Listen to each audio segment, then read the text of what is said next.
Buenos días, hermanos. Vamos a empezar y damos gracias a Dios por la vida del hermano Sergio, por su esfuerzo, su preparación.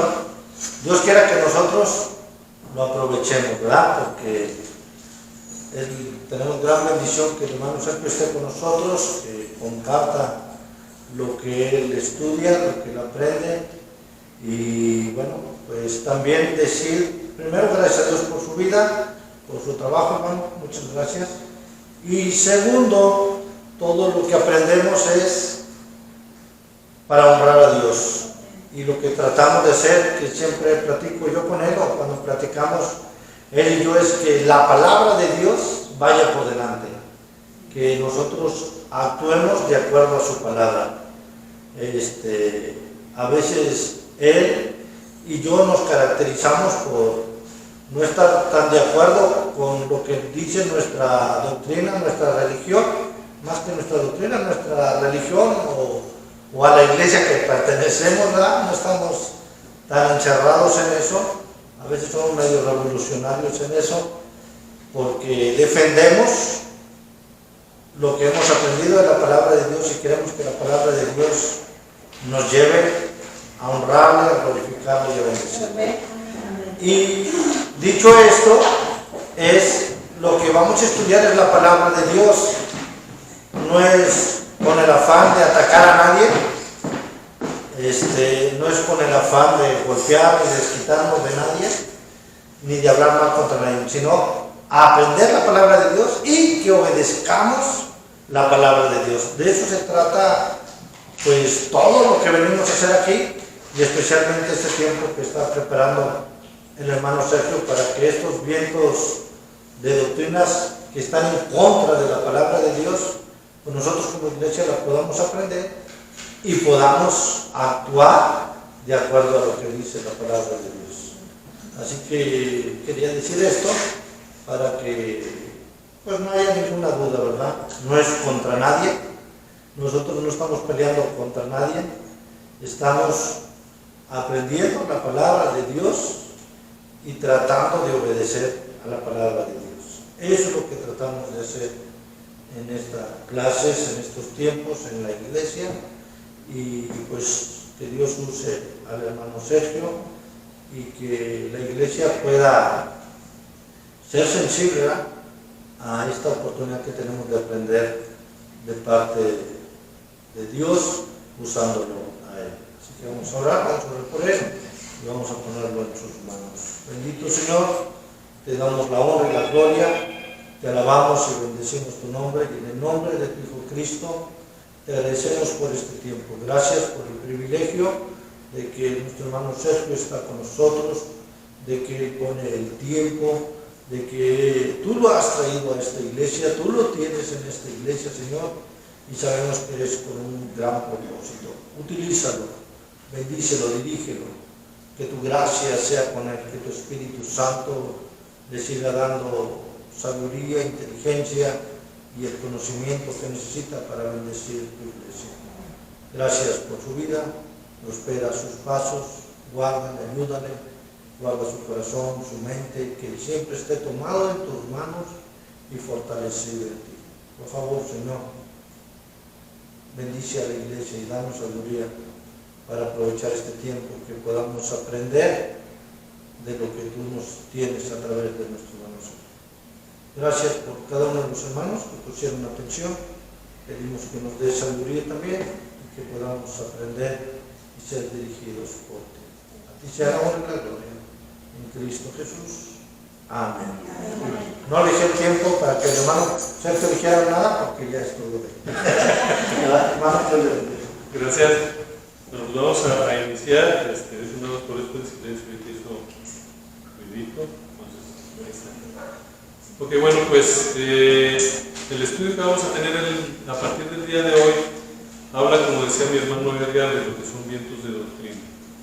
Y van a ser 6 sesiones en total. Bueno, si se necesita un poquito más, pues a lo mejor lo extendemos un poquito más, ya lo estaríamos viendo conforme vayamos avanzando.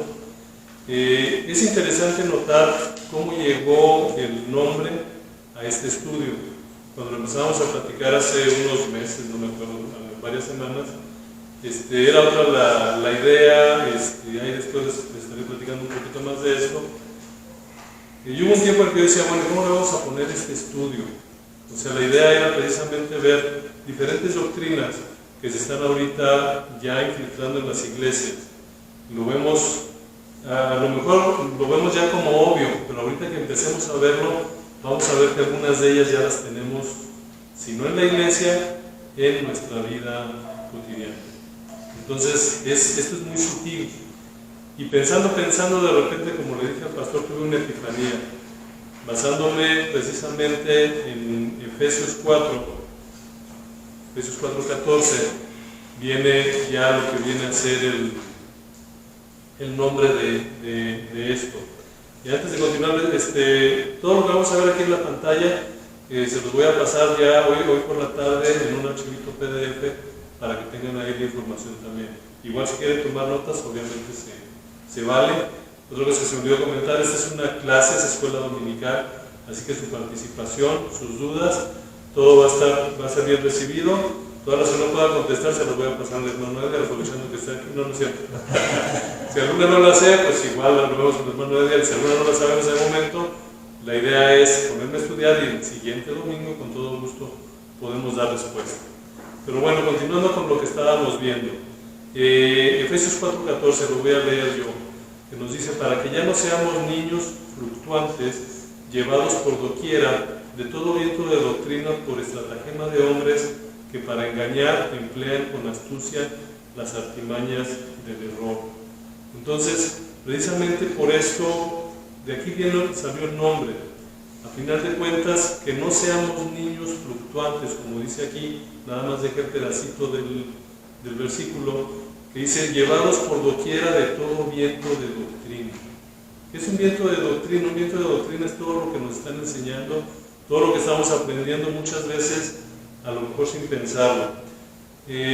Otra de las cosas que me olvidó comentarles, como bien dijo el hermano Edgar, todo lo que vamos a estar estudiando vamos a terminar viéndolo en la Biblia.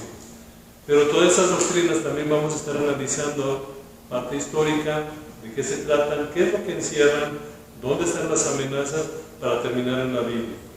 Entonces, habiendo dicho esto, vamos a ver un poquito de estadísticas, para que nos demos cuenta en dónde estamos parados. Las estadísticas, a final de cuentas, es un termómetro de lo que está pasando, bien utilizadas, porque podemos utilizar más las estadísticas, pero estadísticas bien utilizadas nos pueden ser un termómetro de lo que está pasando. Y vamos a ver algunas estadísticas. Nos dice aquí que el porcentaje de adultos de 18 años o más que se describen a sí mismos como cristianos ha disminuido en casi 8 puntos porcentuales en solo 7 años, del 78.4% al 70%, que estaba en el 2007, al 70.6% en el 2014. Pues en este tiempo estamos viendo cómo la gente que se consideraba cristiano está bajando. Vamos a tener esto ahorita un poquito en mente. Dice: durante el mismo periodo, el porcentaje de estadounidenses que no están religiosamente afiliados, describiéndose a sí mismos como ateos, agnósticos o nada en particular, ha aumentado más de 6 puntos, de 16.1 a 22.8. Entonces aquí estamos viendo cómo deja de haber cristianos y empieza a haber más ateos, por llamarlo de alguna manera. Ahora, la tendencia a alejarse de la religión formal continúa. 72% de los estadounidenses dicen que la religión está perdiendo su influencia en la vida estadounidense.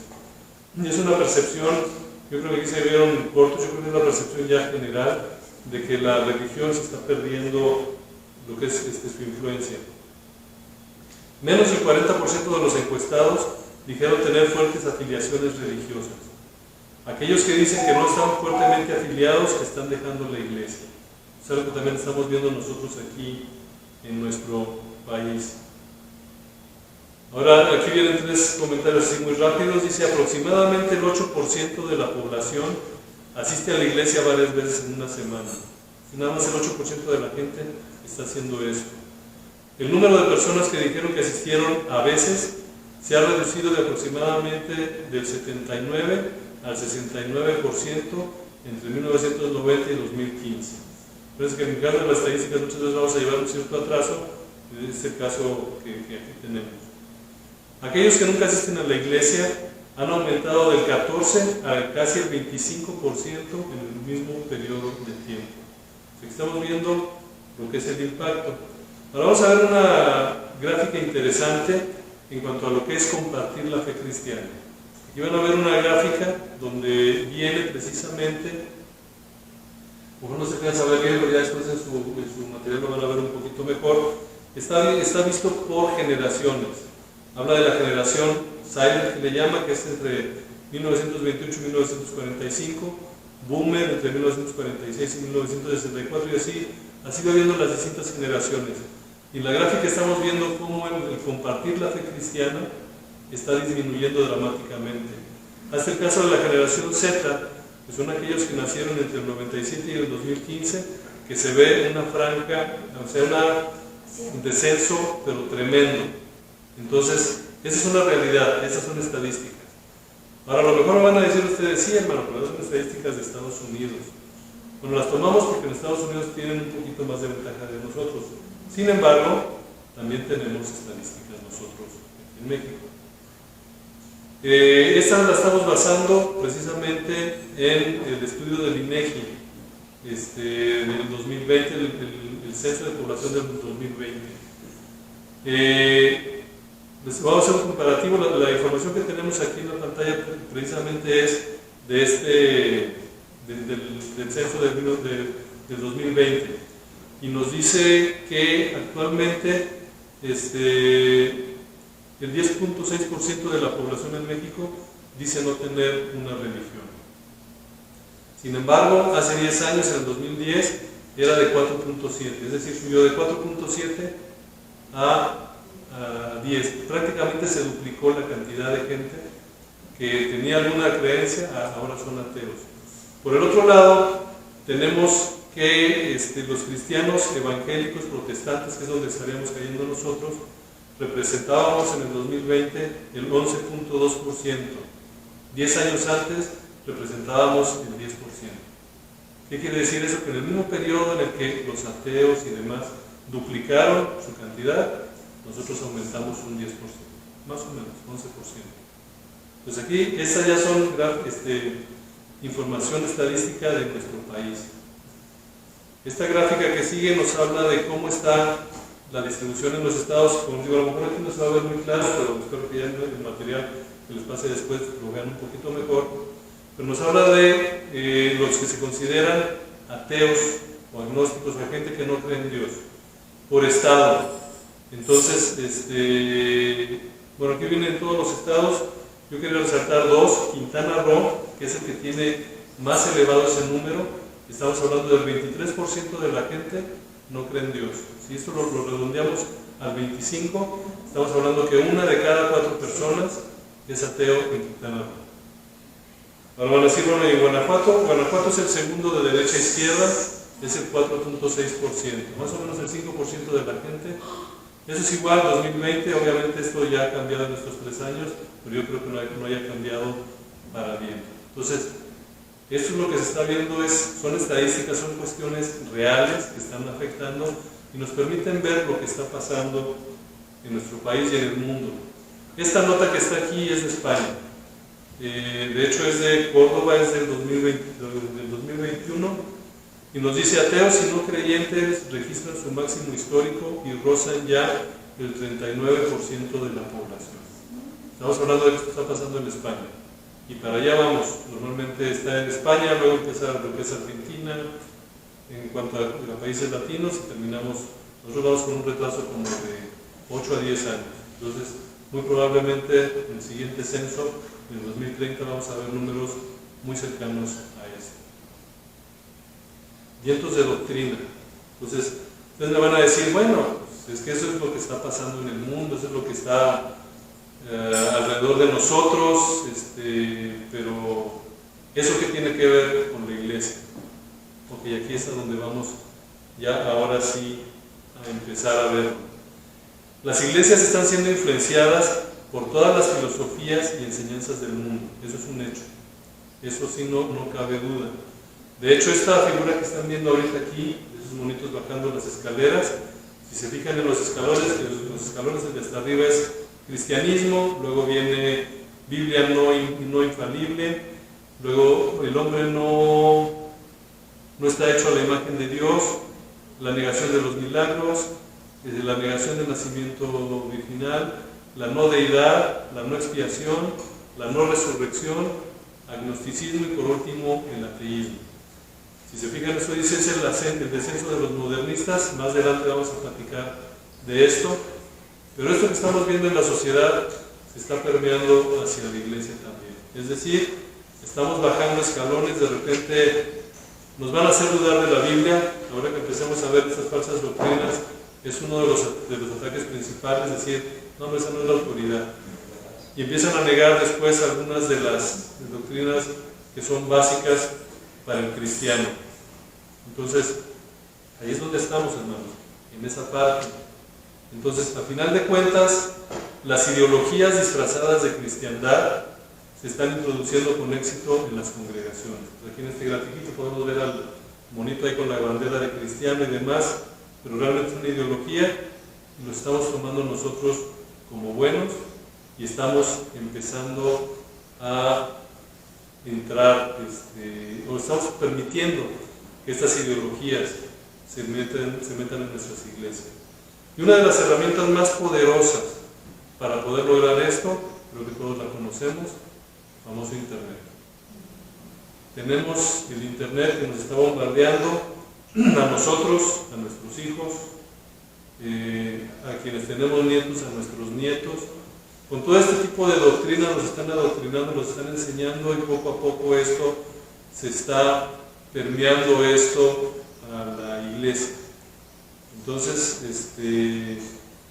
la idea de esta primera sesión, que es introductoria, es precisamente ver o tratar de dar una respuesta a esto. ¿Cómo debería responder el creyente ante esto? Aquí vemos una caricatura muy simpática donde está alguien hablando de mil cosas, mil colores, mil cuestiones diferentes, con dudas honestas. Muchas de estas dudas son honestas. Nosotros como cristianos, ¿cómo deberíamos de responder? No sé si hasta aquí hay algún comentario, algo que, ¿cómo vieron las estadísticas? ¿Se espantaron, no se espantaron? ¿Estaban más o menos enterados de esto que estaba pasando? Sí, de España, cuando menos. De España. Y luego España lo vemos muy lejos, pero no, realmente ya lo tenemos aquí. Pongan atención, por ejemplo, en Argentina. Argentina, yo creo que es de los países latinoamericanos que les está siguiendo el paso más de cerca a todas estas ideologías, y nosotros vamos, lo que se veía en Argentina hace 8 o 10 años, lo estamos viendo en México ya. Entonces, si quieren saber cómo nos depara el futuro dentro de 8 o 10 años, echen un vistazo a Argentina y se van a asustar. Lamentablemente se van a asustar. Los hermanos de Argentina están ya haciendo frentes contra eso también, pero hay una situación un poquito más difícil que nosotros. ¿Qué debería de responder el creyente ante todo esto? Hace un momentito comentábamos acerca de la escuela dominical, de la importancia de la escuela dominical, de aprender aquí en la escuela dominical un poquito más, y veíamos precisamente que es importante. Ese señor William Lane Craig es uno de los filósofos cristianos más preponderantes en la actualidad. Él tiene un ministerio que se llama Fe Razonable. Precisamente yo me certifiqué en ese ministerio, que es para poder estudiar la palabra de Dios y poder apoyar a las iglesias en todo esto. Algo que dijo él y que yo lo apoyo bastante, dice: tenemos que entrenar a nuestros hijos para la guerra. ¿Cómo nos atrevemos a enviarlos desarmados a una zona de guerra intelectual? Los padres deben hacer más que llevar a sus hijos a la iglesia y leerles historias bíblicas. Entonces aquí realmente se concentra o se da respuesta a lo que comentábamos hace un momentito de la escuela dominical. O sea, ¿para qué sirve la escuela dominical? Se hace mucho hincapié, se hace mucho énfasis: hermanos, asistan a la escuela dominical, estén aquí a las 11 de la mañana. Va a ser un claro ejemplo, estamos poquitos, pero pues es importante. ¿Por qué? Porque estamos siendo atacados, pero no estamos preparándonos. Entonces la escuela dominical es importante, porque aprendamos en la escuela dominical. Muchas veces lo consideramos así como que intrascendente. Sin embargo, la escuela dominical nos va a dar herramientas, nos va a dar ese conocimiento que muchas veces necesitamos para precisamente bloquear la entrada de todas esas doctrinas extrañas, de todas esas doctrinas que no, se están metiendo a las iglesias, pero porque, como ya vimos, primero se están metiendo a las familias. Entonces, ahorita me comentaba la hermana Lulú de un desfile que hubo ayer en Salamanca, no sé quién lo vieron, lo vamos a comentar la próxima semana, pero eso ya lo estamos viendo en nuestra sociedad, ya lo estamos viendo, ahora sí que en nuestras calles, lo que sigue es en nuestras familias y después en las iglesias. Y bueno, y de hecho no va en ese orden, ya se están tratando de meter en las iglesias y lo vamos a ir viendo. Pero bueno, vamos a continuar. Una de las cuestiones principales, o nosotros lo que decimos defender, es nuestra fe. Aunque sabemos que esto lo vamos a ver bíblicamente, vamos a ver una definición de fe que no es técnicamente bíblica, pero que nos da un buen concepto de lo que es la fe, vamos a decirlo así, a nivel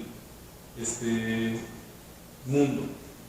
Nos dice lo siguiente, dice: la fe es la creencia, confianza o asentimiento de una persona en relación con algo o alguien, y como tal se manifiesta por encima de la necesidad de poseer evidencias que demuestren la verdad de aquello en lo que se cree. Digo, es una definición muy de diccionario, pero quiero yo llamar su atención a esta parte que se puso ya en rojo. Dice: se manifiesta por encima de la necesidad de poseer evidencias que demuestren la verdad de aquello en lo que se cree. Lamentablemente, hermanos, nosotros como cristianos nos consideran así, consideran nuestra fe de esta manera. Nos dicen: tú crees, te lavaron el cerebro, tu fe no tiene fundamento y demás. Y cuando queremos defender nuestra fe y decir algo, nos quedamos sin palabras. ¿Por qué? Porque no estudiamos, porque no vamos a la escuela dominical, porque no ponemos atención en las predicaciones, porque estamos en otro lado, y a la hora que nos toca defender la fe, nos atacan por este lado, y como nos quedamos callados, reforzamos precisamente eso que dice aquí. Entonces, lo que pasa es que tu fe se manifiesta por encima de la necesidad de poseer evidencias que demuestren la verdad de aquello en lo que crees. Y nos tenemos que quedar callados porque efectivamente no podemos defender nuestra fe. No estudiamos, no sabemos ni en qué versículo ni nada, o sea, estamos totalmente perdidos. Ahora, nosotros tenemos la verdad, o al menos eso decimos. ¿Qué es la verdad? Si yo les preguntara ahorita qué es la verdad, ¿qué me dirían? A ver, me gustaría escucharlos. Para ustedes, ¿qué es la verdad? La verdad de la palabra de Cristo. La verdad de la palabra de Dios, Cristo, ok. ¿Alguien más? Yo soy el camino, la verdad. Yo soy el camino, la verdad y la vida, eso nos dijo Jesús. Algo sin duda. Algo sin duda, ok. Nosotros más o menos tenemos claro lo que es la verdad. Vamos a ver lo que le pasó a Pilato. Pilato, en la Biblia, precisamente, a la hora que estamos en la crucifixión, ya para poner un poquito de contexto, sale, después de interrogar a Cristo, sale y hace esta pregunta. Estoy en Juan 18:38, igual lo tenemos aquí en la pantalla. Les dijo Pilato: ¿qué es la verdad? Y cuando hubo dicho esto, salió otra vez a los judíos y les dijo: yo no hallo en él ningún delito. Pero aquí estamos viendo cómo esta pregunta de ¿qué es la verdad? Es una pregunta que ha estado por siempre, inclusive está aquí registrada en la Biblia. ¿Qué es la verdad? Pilato, que tenía una decisión en sus manos, preguntó también qué es la verdad. Entonces, vamos a empezar a ver lo que es la verdad. Van a decir: oye, pues es que eso está muy fácil, no está muy sencillo. ¿Qué es la verdad? Bueno, ahorita que veamos, terminando o más adelante, vemos si realmente está tan sencillo. En lo que es la verdad, básicamente tenemos ya dos diferentes teorías. La teoría que le llaman de la correspondencia de la verdad, que es la que se mantenía hasta mediados del siglo pasado, es una teoría que ahorita vamos a ver, como su nombre le dice, lo dice, corresponde con la verdad. Ya viendo la definición, nos dice: la verdad es la correspondencia entre lo que pensamos o sabemos con la realidad. Es decir, si yo veo algo, eso es real, esa es la verdad. Así de sencillo, así de simple, o así debería de ser. Nos dice, en este sentido, la verdad supone la concordancia entre aquello que afirmamos con lo que se sabe, se siente o se piensa. Entonces está muy facilito. Corresponde con la verdad. Entonces su dicho lo podemos resumir de esta manera. La verdad es aquello que corresponde con la realidad. Yo creo que ninguno de nosotros tenemos ningún problema con esta definición de la verdad. Para nosotros se nos hace claro, lo tenemos bien claro. Nada más dentro de la misma verdad vamos a ver dos tipos de verdades. Lo que nosotros llamamos la verdad objetiva. ¿Qué es una verdad objetiva?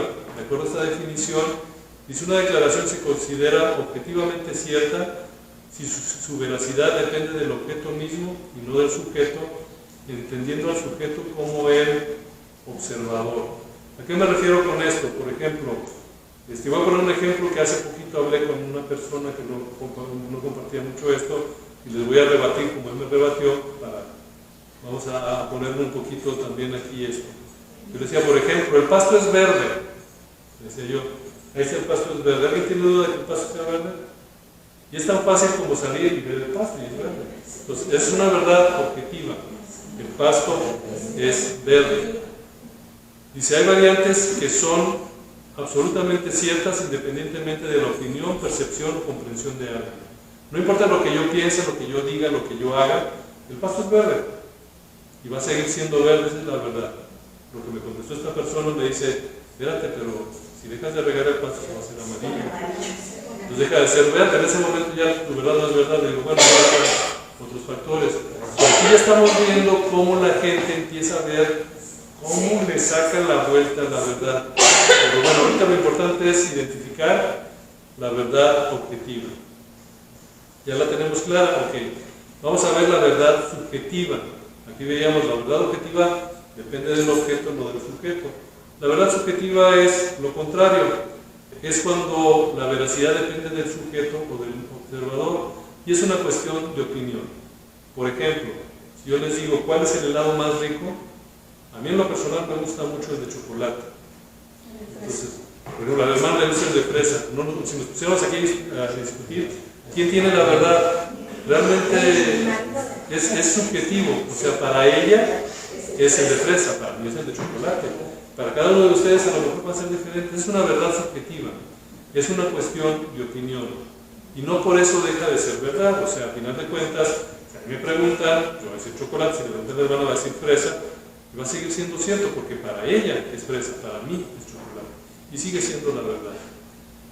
Yo creo que han visto este amigo, Ben Zapiro por ahí, que nos dice, no existe tal cosa como tu verdad, existe la verdad y tu opinión. Entonces es algo que él comentó y es muy cierto. A final de cuentas, hoy en día en la sociedad nos dice, es que esa es mi verdad. Yo creo que han escuchado eso por ahí. Esa no es tu verdad, por eso no lo entiendes. Entonces, es ahí donde está el problema. Discutir sobre verdades subjetivas suele ser muy infructuoso. Entonces, nuestro enfoque debe ser la búsqueda de la verdad objetiva. Entonces, hasta aquí vamos muy bien, vamos muy claros. La teoría de la correspondencia de la verdad está muy clara. Nosotros decimos, va, perfecto. Esa es la otra teoría de la verdad que existe. Y se le llama la teoría de la coherencia de la verdad. Y aquí es donde ya empezamos, ahora sí, a tener problemas. ¿Qué es la teoría de la coherencia de la verdad? Una creencia, una afirmación, proposición, etc., es verdadera solo si es coherente con todo el conjunto de las propias creencias, asumiendo que el conjunto en sí mismo es fuertemente coherente. Es decir, yo ya no dependo de una realidad, sino de una serie de afirmaciones. Pero esas afirmaciones no necesariamente están aterrizadas a lo que es la verdad. Dice, por lo tanto, la verdad o falsedad de una creencia no es una cuestión de su coincidencia con un mundo real externo. Si empezamos ya a ver estas definiciones, esto es lo que hoy por hoy estamos viendo en la calle para apoyar las ideologías. Nos dice, más bien es una función de la relación de la creencia con otras creencias dentro de la propia red de creencias. Es decir, suena muy enrollado aquí, pero aquí lo que estamos apoyando es nuestra verdad depende de una creencia y esta creencia a su vez depende de otra creencia que depende a su vez de otra creencia, hasta sabrá Dios en dónde, pero eventualmente va a haber una creencia que no se apoya en ningún lado. Y ese es el problema. Entonces, el problema que presenta esta teoría es que una persona podría tener un conjunto extraño de creencias coherentes que no serían ciertas. Yo creo que uno de los ejemplos más típicos de esto, ya lo hemos visto, es yo no soy hombre o no soy mujer, porque yo voy a ser hombre o mujer dependiendo de cómo yo me sienta. Entonces, esa es una afirmación.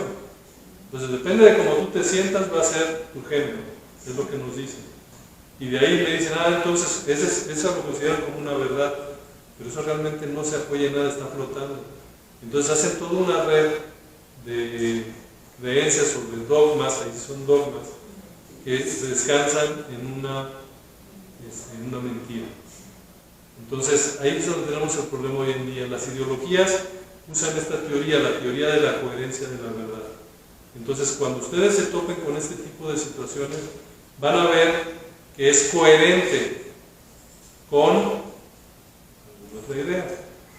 Pero si lo escarbamos, vamos a llegar a un punto en que esa idea última no está apoyada en nada. Y eso no les gusta a la gente que apoya este tipo de... Cuando empezamos a hacer preguntas de que, oye, ¿esto es donde se apoya y demás? Empiezan a sacar una serie de situaciones con tal de mantener su sistema de creencias intacto. Entonces, lo mantienen coherente, es coherente. Ahora, si ustedes se fijan en ese tipo de sistemas, todo lo que dicen, de repente dicen, oye, tiene sentido, o sea, como que sí suena bien, pero en el fondo realmente no. Vuelvo al ejemplo que les ponía, eso de que yo voy a ser hombre y mujer depende de cómo me sienta. Entonces, eso es lo que están impulsando mucho. Y es lo que nos están haciendo creer, es lo que nos quieren convencer que está sucediendo. ¿Y cómo nos convencen? A través de diferentes presiones, vemos diferentes situaciones. Cuando alguien habla en contra de eso, lo primero que hacen es una agresión, de que no es que tú eres un homófobo, tú no sabes, tú no te has cultivado, tú no has leído, es que fulanito de tal ha escrito miles de libros y es el que dice, y por ahí se van. Entonces, ahí estamos viendo ya cómo dentro de la misma verdad, la pregunta que se hacía Pilato, ¿qué es la verdad? Ya hoy en día tenemos diferentes criterios, y esos diferentes criterios, de una u otra manera, nos están negando.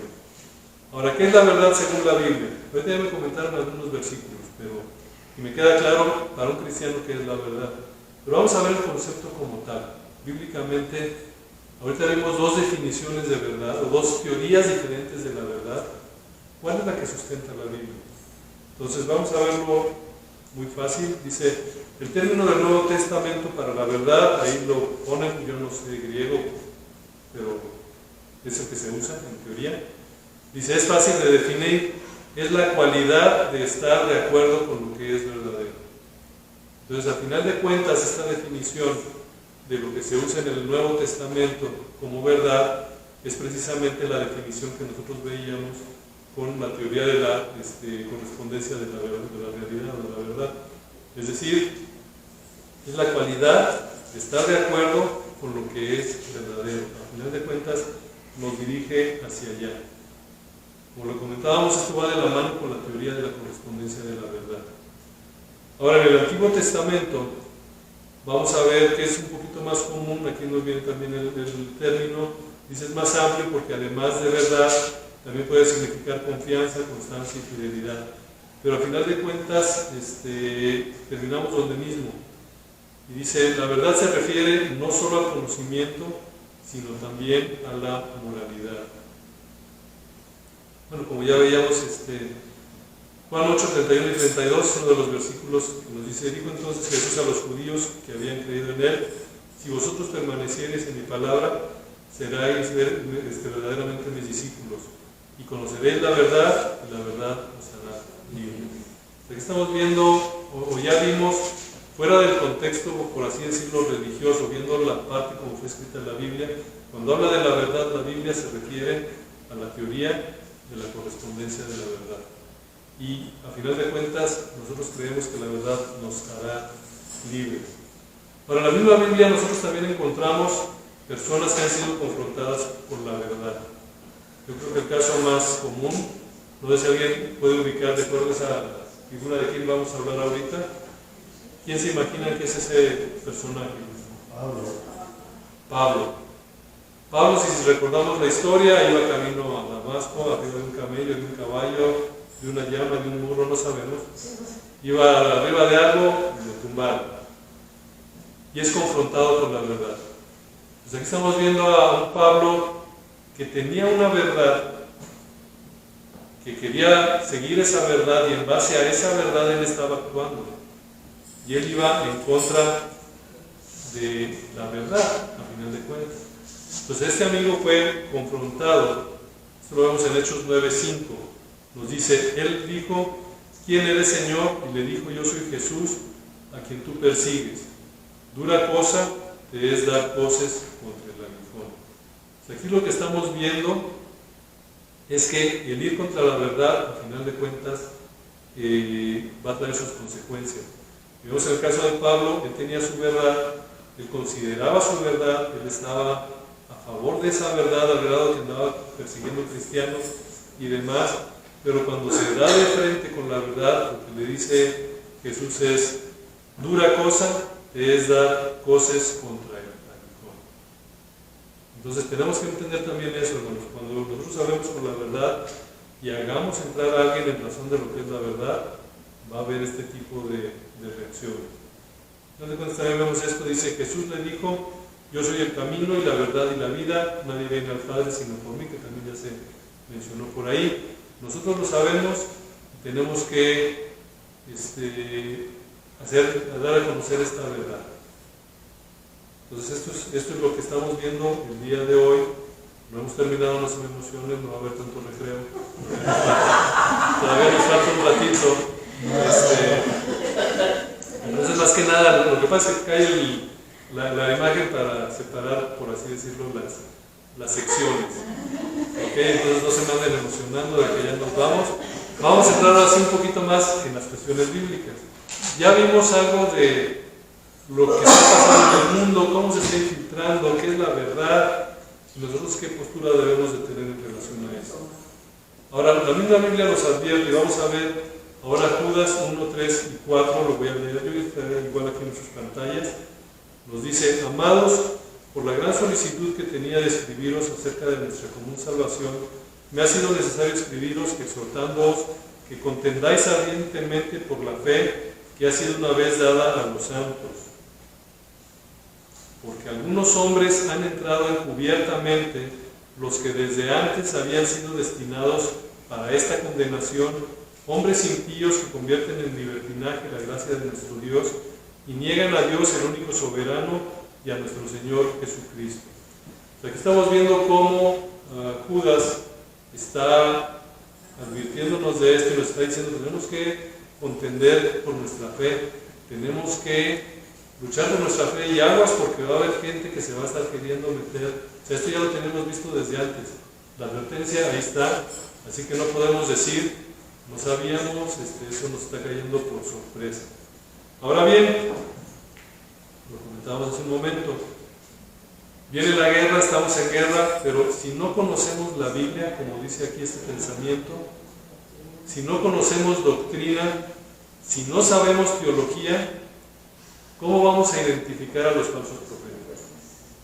Entonces, nos tenemos que preparar, hermanos, y al final de cuentas, como les dije, esta primera sesión es introductoria, la idea es ver, concientizarnos de la importancia de esto. Y a partir de la próxima semana vamos a entrar en materia, pero ahorita es ver la importancia de lo que estamos haciendo en la escuela dominical en general, todos los domingos del año, las predicaciones, nuestro estudio personal. O sea, tenemos que estarnos preparando. Vamos a ver algunos puntos así muy rápidos. Nos dice, los cristianos debemos de ser capaces de explicar por qué tenemos fe en Jesús. Esto lo tenemos que tener claro, hermanos. O sea, tenemos que tener esa capacidad de decir por qué tenemos esa fe. Lo vamos a ver aquí en 1 de Pedro 3:15, que es uno de los versículos, es el versículo típico para esto que se le llama apologética, que es la defensa de la fe. Dice: sino santificad a Dios, el Señor, en vuestros corazones, y estad siempre preparados para presentar defensa con mansedumbre y reverencia ante todo el que os demande razón de la esperanza que hay en vosotros. Y está igual el reto. Si lo buscamos en la Biblia, aquí nos dice: los cristianos tenemos que estar preparados para esto que estamos viviendo. Dice: los cristianos debemos ser capaces de criticar las cosmovisiones antibíblicas. Una cosmovisión es una manera de ver el mundo, una manera de ver las cosas. Entonces, los cristianos tenemos que ser capaces de criticar eso. Por ahí es muy famoso que nos digan: hombre, tú no estés juzgando, tú no debes de juzgar. Yo creo que lo han escuchado. 2 Corintios 10:5: derribando argumentos y toda altivez que se levanta contra el conocimiento de Dios, y llevando cautivo todo pensamiento a la obediencia a Cristo. O sea, aquí estamos viendo, hermanos, que no es nada más o sea, no nos debemos de quedar callados, tenemos que levantar la voz cuando veamos que estamos siendo atacados. Pero volvemos al punto: ¿cómo vamos nosotros a identificar que estamos siendo atacados? Muy sencillo, tenemos que conocer. Los cristianos debemos usar nuestras mentes e intelectos para la gloria de Dios. ¿Por qué mencionamos esto? Porque muchas veces nos dicen: a ti ya te lavaron el cerebro, a todos los cristianos la mente la dejaron no sé en dónde. Nos dice Marcos 12:30: y amarás al Señor tu Dios con todo tu corazón, con toda tu alma y con toda tu mente. Es decir, no nos está pidiendo que entremos con el cerebro apagado y con todas tus fuerzas. Es el principal mandamiento.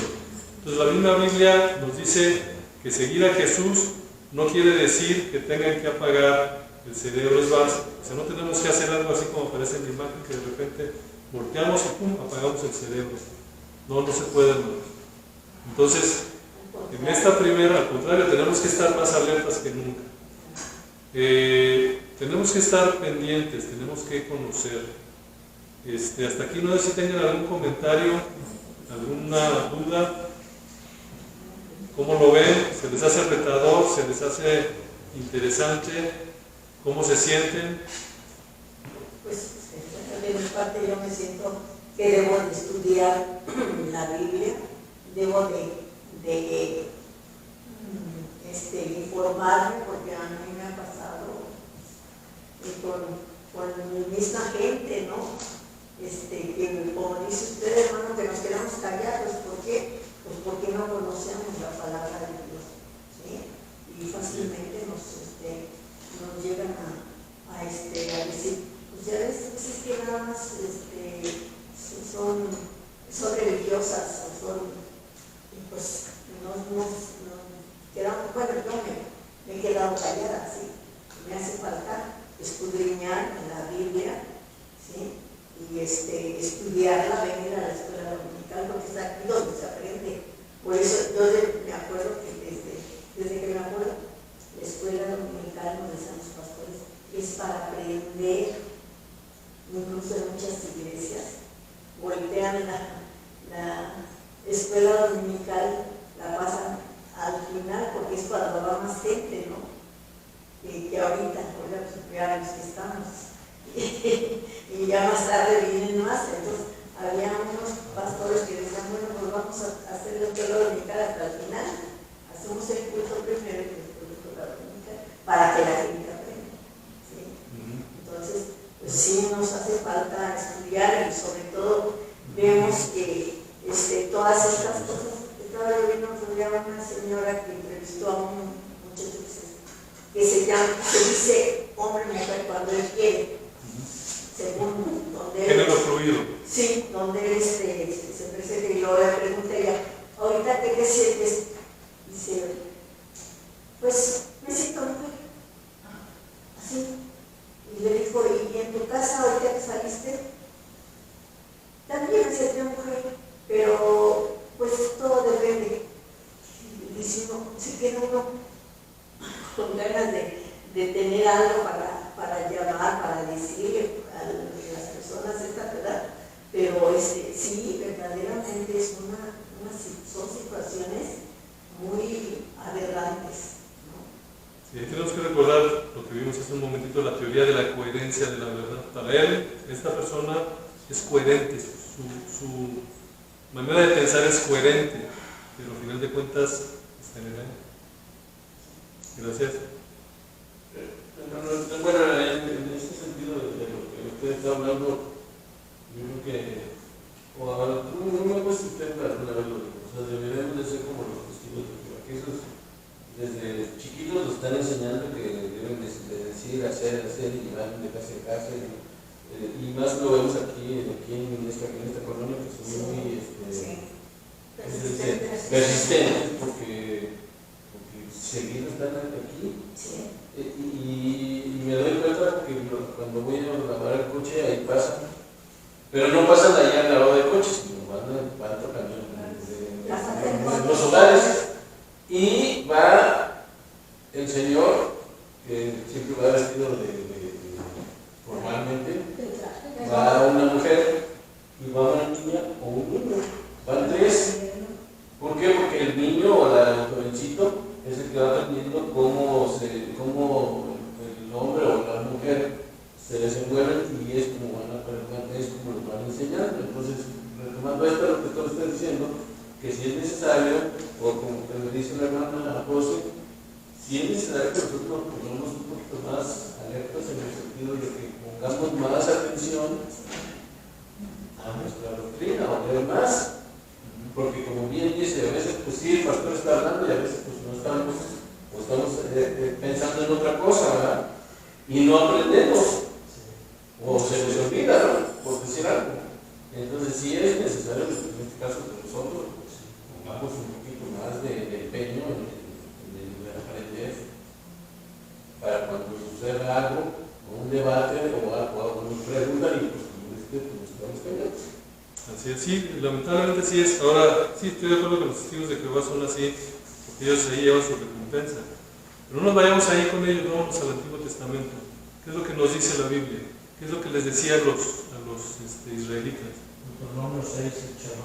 Les vas a estar leyendo, les vas a estar, pues, te los vas a matar, los vas a tener en tu frente, en tu casa, o sea, ahí estamos viendo eso. Ahora, si nosotros transportamos esto a la actualidad, y lo he visto, de repente nos dice, lo que pasa es que tú estás adoctrinando a tus hijos. No, o sea, estamos siguiendo un mandato en el que Dios nos decía, ¿sabes qué? Esto tienes que cuidar de todo esto. Bueno, como dice el hermano Ben, ahorita ya vamos a empezar a ver el juego del pastor, entonces vamos a, ahora sí ya, ¿algún otro comentario? Antes de pasar con lo siguiente. Antes de que me vea feo, estoy viendo aquí ya el tiempo, ya se nos fue. Ya estamos terminando ya. Bueno, la invitación, hermanos, ¿qué tanto conocen ustedes su doctrina? Sería la pregunta. Somos bautistas, es una iglesia bautista. Si yo les dijera, ¿qué también conocen su doctrina? ¿Cuántos puntos doctrinales hay? ¿Qué me dirían?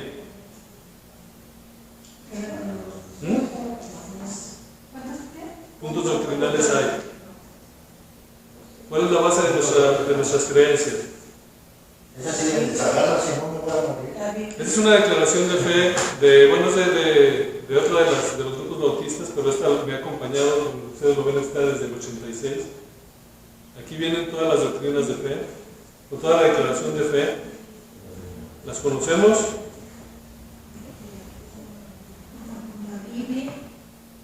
La Biblia, pero ¿qué es lo que creemos nosotros? Esto que está aquí, lo que vamos a estar viendo es, nosotros pertenecemos a la Convención Nacional Bautista de México. Ellos tienen su página en internet y ahí van a poder encontrar todas y cada una de las doctrinas básicas para un bautista. ¿Cómo ven? No estamos en pañales. No, pues nosotros estamos en No, ¿Qué? Conocen, sin saber, conocen muchas. De acuerdo, estoy de acuerdo con el hermano, sin conocer sabemos mucho de esto. Sí lo sabemos, nos asustamos porque lo vemos ahí de repente. Ahora, ustedes van a ver esto y van a decir, ay, con todo eso, ahí abajo viene la liga, cuando les pasa el documento que van a aplicar, van a ver algo similar, pero no vayan a pensar que van a aplicarle ahí y van a ver algo así súper no sé, un documento de 300 hojas para cada uno. A manera de ejemplo, estoy tomando el punto 4, que es salvación por gracia. Si ustedes le pican ahí, eso es lo que van a ver. Van a ver algo muy sencillo. Dice, la salvación es por gracia. Creemos que la salvación es de los pecadores es gratuita, etc. Ahí vienen los 4 puntos y los versículos. Pues está muy sencillo. Es como un discipulado. Es como un discipulado, algo así, pero esto nos puede servir. Entonces, el día que tengan ustedes duda, pues oye, o sea, tenemos herramientas. Pero ahorita, por ejemplo, todos se me asustaron y dijeron, ¿todo eso? Me iban a decir, se me hace que me regreso con la competencia. Pero al final de cuentas, hermanos, como dijo el hermano Edgar, sí las conocemos, la verdad es que sí las conocemos, pero no las identificamos. Y a la hora de los chocolazos no sabemos a dónde correr. Entonces, yo les recomiendo echen un vistacito ahí. Ahora sí, ya para terminar, vientos de doctrina. El buen viento de doctrina va a ser todo aquel que es acorde a las enseñanzas de la Escritura. Eso es un hecho. Para identificarlo, obviamente es necesario que nosotros conozcamos doctrina. Y vamos a decirlo así, como advertencia, un buen viento de doctrina seguramente va a ir en contra de culturas e ideas. Entonces tenemos que tener eso claro. Vamos a aprender, vamos a ver lo que dice la Biblia, vamos a ser bíblicos, pero nos vamos a topar muchas cosas que vamos a ir en contra de cultura e ideas. Ya para terminar, próxima semana vamos a ver ya vamos a entrar en materia. Vamos a estar viendo precisamente de la teología queer. Primero Dios, vamos a estar dedicándole 2 domingos a esto. El primer domingo es básicamente para conocer qué es lo que dicen estos amigos. El segundo domingo vamos a ver algunas cuestiones bíblicas de lo que viene a ser toda esta teología queer. Está complicado ponerlo en 2 sesiones porque es muy amplio el material, pero yo creo que va a ser bastante interesante. Y nada más para dejarlos con un versículo, 1 de Pedro 2:2, desead como niños recién nacidos la leche espiritual no adulterada, para que por ella crezcáis a la salvación. Entonces la invitación, hermanos, para que sigamos preparándonos, sigamos adelante. Ya vimos, ahora sí, espero haberles dejado un buen sabor de boca de lo que es esto, de lo que vamos a estar viendo aquí. Y yo creo que nos vamos a divertir bastante. De nada más, ¿sí, hermano? Pero yo nada más me sé las 5 solas de... Okay. ¿Sí? Pero los tipos sí están bien. De alguna manera sí están bien. Las 5 solas son de la Reforma, realmente. Sí. Pero sí aplican en general para el pueblo evangélico. Sí, aplican. sí. Incluso usted nos dio Una predicación. Bueno, vi varias predicaciones de la Sí, está muy bien. O sea, las 5 solas es una muy buena base. De hecho, hace no mucho también les comentaba de una persona, un influencer bastante fuerte evangélico que se convirtió al catolicismo. Él básicamente, su pretexto, él dejó la sola escritura. Para él esa sola no aplica, y por eso sí. Entonces digo, está muy bien las 5 solas, que las conozcamos, que las apliquemos, pero tenemos que alimentarnos, que seguir cultivando nuestra cultura doctrinal. Pues muchas gracias por su atención. Próximo domingo, primero de Dios, nos vemos aquí. Déjenme nada más orar para terminar. Dios y Padre, en esta hora, nuevamente, Señor, aquí llegamos, Señor, al trono de tu gracia, y te pedimos, Señor, que seas con las palabras aquí vertidas, Señor, que sean de bendición para mis hermanos y que puedan ayudarnos, Señor, a identificar esas falsas doctrinas que se quieren infiltrar en el pueblo, Señor. Sé también con mis hermanos que vienen en camino, Señor, y con la predicación que viene a continuación, y que podamos, Señor, seguirte alabando y aprendiendo más de tu palabra. Que te lo pedimos en el nombre de tu amado Cristo Jesús. Amén. Amén.